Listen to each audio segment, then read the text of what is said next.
তোর কি মাথা খারাপ হয়ে গেছে নাকি? তুই যাবি ওই ভূতের ঘরে? ওখানে জানিস কতজন মরেছে? ওখানে যে আজ পর্যন্ত গেছে সে ফিরে আসেনি।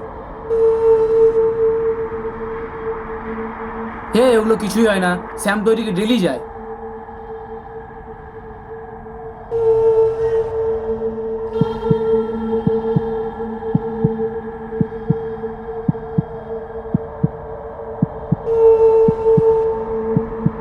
প্রতিশোধ? কিসের প্রতিশোধ? কালকে ওরা আমাকে পিছন থেকে ভয় করেছিল, আজকে আমি ওদের ভয় খাওয়াবো।